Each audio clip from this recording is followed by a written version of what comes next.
एक question number 1.279। Question में एक रॉड है और एक डिस्क का मास दिया गया, इसमें आरएम दिया गया है, इसकी वेलोसिटी दिया गया v, और यहाँ पर एक किनारे पर एक क्या करती है, डिस्क टकराती है यहाँ पर, और टकराने के और इसका जो है रॉड का मास दिया गया है ईटा टाइम्स। टकराने के बाद डिस्क की वेलोसिटी हो जाती है, मान लेते हैं v1, और रॉड की वेलोसिटी हो जाती है v2। जब ये इस तरफ से टकराता है, इस किनारे पर जब टकराएगा तो ये डिस्क घूमेगी इस डायरेक्शन में, घूमेगा, ठीक है। अब डिस्क और रॉड एक सिस्टम है, ना ही कोई एक्सटर्नल टॉर्क लग रहा है, ना ही कोई एक्सटर्नल फोर्स लग रहा है, तो हम यहाँ पर पहला इसका लीनियर मोमेंटम कंजर्व कर रहे हैं। mv equal to after collision velocity of the disc is v1, mv1 plus eta m mass of the rod है v2, यानी v इक्वल टू हो गया v1 प्लस ईटा v2 हो गया इक्वेशन नंबर हमारा फर्स्ट। अब एंगुलर मोमेंटम इसके about rod के सेंटर ऑफ मास के अबाउट ले लेते हैं, कंजर्व कर लेते हैं, किसी भी पॉइंट के अबाउट आप कंजर्व कर सकते हैं, क्योंकि एक्सटर्नल टॉर्क नहीं लग रहा था, हम इसके अबाउट लेते हैं। mv L/2 is equal to mv1 after collision velocity of the disk, L/2 plus I omega mass eta m L square upon 12 omega. तो यहाँ पर v इक्वल टू हो जाएगा v1 प्लस यहाँ पर L/2 इसमें से निकल गया, ईटा L/6 ओमेगा। इक्वेशन नंबर हो गया हमारा second from first and second. v minus v1 eta v2 equal to हो जाएगा eta L omega by 6, eta से इसका कट गया, तो v2 इक्वल टू आ गया हमारा L omega by 6। Equation number हम इसको मान लेते हैं थर्ड, हो गया इक्वेशन नंबर हमारा थर्ड हो गया। इसके बाद जो है हम इसकी काइनेटिक एनर्जी कंजर्व कर रहे हैं, क्योंकि कोलिजन क्या परफेक्टली इलास्टिक है, परफेक्टली इलास्टिक सिस्टम की काइनेटिक एनर्जी कंजर्व होगी। Half mv square equal to half mv1 square plus half eta mv2 square plus half I eta mvl square upon 12 omega square. अब half हम सब में से निकाल लेते हैं, v square equal to v1 square plus half हम निकालने के बाद यहाँ पर क्या बच गया, ईटा, और ये बच गया v2 यहाँ पर यही चीज रख देते हैं, l square omega square upon 36 plus यहाँ पर है ईटा, और m निकल गया है और L/2 निकल गया है, यानी L ईटा L/2 नहीं निकला है, ईटा L स्क्वायर अपॉन कितना हो रहा है यहाँ पर 12, ओके, टू ओमेगा स्क्वायर। तो यहाँ पर हम मल्टीप्लाई करते 3 से, और 3 से यहाँ पर 3 और 1 हो जाएगा 4, तो v इक्वल टू हो जाएगा v1 स्क्वायर प्लस 4 ईटा L square omega square upon कितना हो गया 36, तो हम कह सकते हैं v1 square plus eta L square omega square upon 9। ये हो गया हमारा इक्वेशन नंबर फोर्थ। अब हम from equation number fourth and third, fourth and second करते हैं। तो फोर्थ को हम लिख सकते हैं, यहाँ पर v है और यहाँ पर देखिए v1 है, ये स्क्वायर है, तो हम एक ब्रैकेट में लिख सकते हैं v माइनस v1, और एक में लिख सकते हैं v प्लस v1 लिख सकते हैं अपॉन, सेकंड में इसी तरीके से लिख सकते हैं v माइनस v1 लिख सकते हैं equal to eta L square omega square by 9 into यहाँ पर लिख सकते हैं n L omega eta L omega by कितना हो गया आपका 6, ये कट गया आपका, एक ओमेगा से एक ओमेगा कट गया, एक एल से एक एल कट गया, 2 3, यानी हो जाएगा 2/3 ओमेगा एल, ये कट गया हमारा, यानी v plus v1 equal to आ जाएगा 2/3 ओमेगा एल। हो गया हमारा क्वेश्चन नंबर 5। हो गया क्वेश्चन नंबर 5। अब हम आगे बढ़ते हैं, नेक्स्ट पार्ट लेते हैं इसका। हम जो है फिर सेकंड से ही काम करते हैं। v माइनस v1, तो from fifth and second v plus v1 equal to 2/3 omega l, और यहाँ पर आ जाएगा v minus v1 equal to eta l omega by 6। इसको जोड़ देते हैं, जोड़ने पर ये आ जाएगा, कैंसिल हो जाएगा। 2v इक्वल टू आ जाएगा 2/3 omega l plus eta l omega by 6। तो ये हो जाएगा 2v equal to omega l, हमने कॉमन ले लिया, यहाँ पर बचा 2 से ऊपर मल्टीप्लाई करेंगे, 2 से नीचे करेंगे, हो जाएगा 4 प्लस यहाँ पर हो गया ईटा अपॉन 6। ये हो गया। आगे बढ़े, इसका मतलब ओमेगा इक्वल टू आ जाएगा हमारा 12v, omega equal to 12v upon 4 plus eta, यहाँ पर हो गया l। तो ओमेगा की वैल्यू है। अब ओमेगा की वैल्यू हम किसी इक्वेशन पुट करते हैं तो v2 निकाल लेंगे। Omega in equation number third equation ये है, तो v2 इक्वल्स टू, हमें v2 नहीं निकालना, हमें v1 निकालना है। तो v1 मतलब सेकंड में रख दिया हमने, ठीक है, in second, omega in equation number second. तो v1 equal to v minus eta l by 6, और ओमेगा यहाँ पर रखेंगे 12v upon 4 plus eta l। l सेल कट गया और ये हो गया हमारा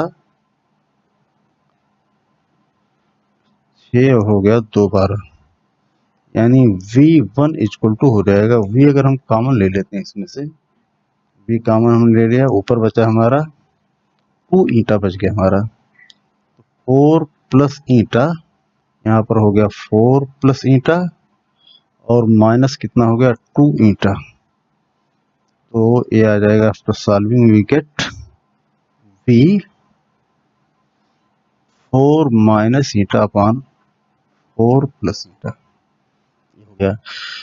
और अब यहाँ पर ये है v1 जो है velocity of the disc after impact, if for eta equal to 4 v1 equal to 0 और ईटा is greater than 4, v1 is negative. Negative मतलब अपने डायरेक्शन क्या करता है, रिवर्स कर लेता है।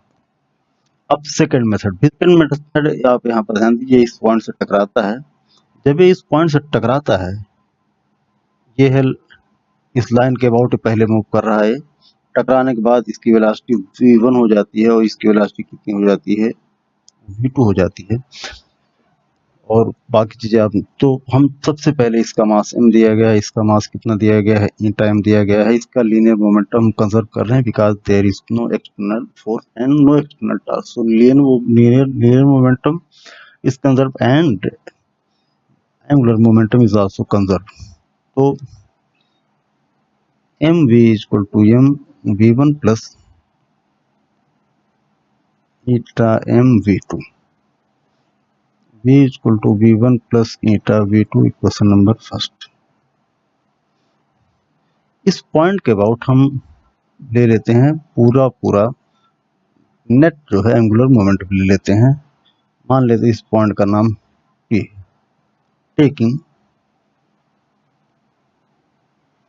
Taking angular momentum net L about P. Since no external torque is applied on the system, therefore on system at each point angular momentum is conserve. तो इन इसके अबाउट इनिशियल एंगुलर मोमेंटम कितना है बताइए, M we into इसी point के about निकालना है, इसका मतलब क्या हुआ 0 प्लस रॉड टकराने के पहले इसका खुद ही 0 था इक्वल टू इसके बाद इसका एंगुलर मोमेंटम टकराने के बाद M V one into 0 plus rod का इसके अबाउट, रॉड इधर जा रहा है और रॉड घूम किस तरफ रहा है, यूं रॉड घूम रहा है, घूम इस तरफ रहा है। तो यहाँ पर हमें पता है L इक्वल टू होता है LCM plus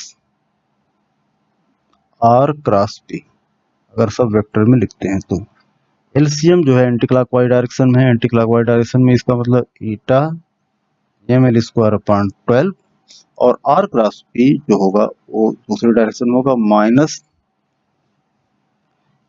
minus R cross P यानी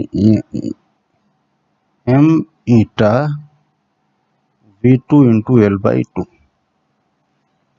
अब eta ml square upon 12 equal to eta m V2 L by 2।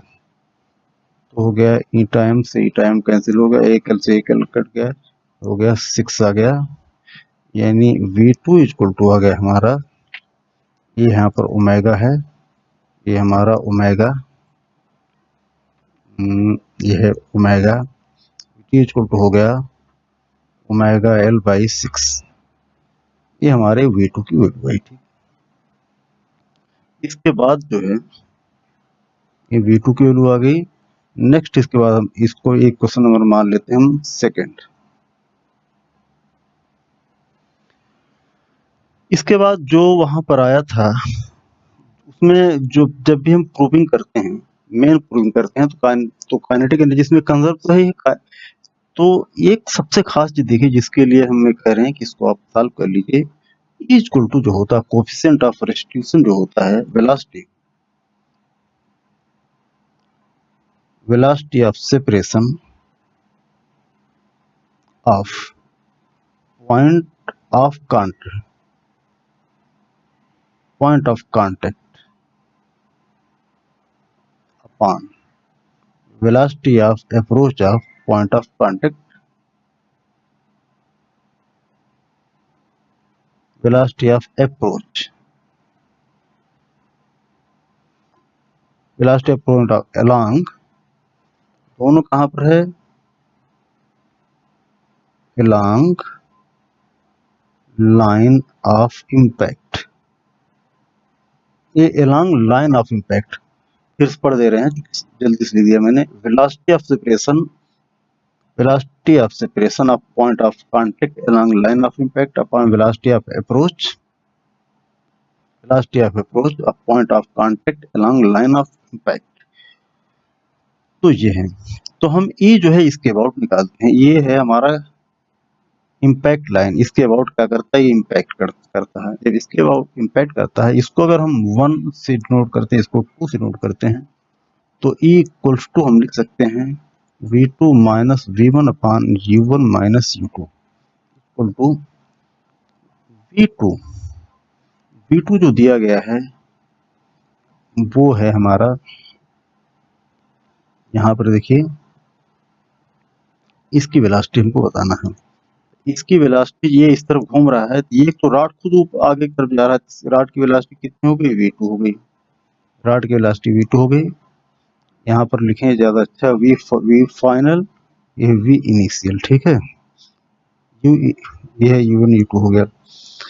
V2 plus omega L by 2 क्यों हुआ, क्योंकि ये जो है इस तरफ घूम रहा है, जब इधर घूम रहा है, घूमने की वजह से इसकी लीनियर वेलोसिटी कितनी हो गई, ओमेगा L बाई 2, और ये आगे बढ़ रहा V2 से, पूरा सिस्टम का आगे की तरफ इसकी नेट वेलोसिटी हो गई V2 प्लस कितना हो जाएगा, ओमेगा L बाई 2। जैसे रूल में आप जानते हैं ये V मूव कर रहा है, घूम रहा है, ओमेगा से टॉप की स्पीड क्या होगी बताइए, V प्लस कितना हो गया बताइए, ओमेगा R हो गया। तो ये वाली स्टोरी होगी यहाँ पर, माइनस V1 अपॉन U1, मतलब डिस्क की वेलोसिटी कितनी हो गई हमारी V, क्योंकि कोलिजन परफेक्टली इलास्टिक, इसलिए E की वैल्यू कितना है, 1 है, तो 1 इक्वल टू हो गया v2 plus omega L/2 minus v1 अपान v।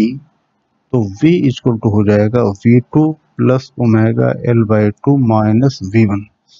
ये हो गया एक क्वेश्चन नंबर हमारा हो गया थर्ड।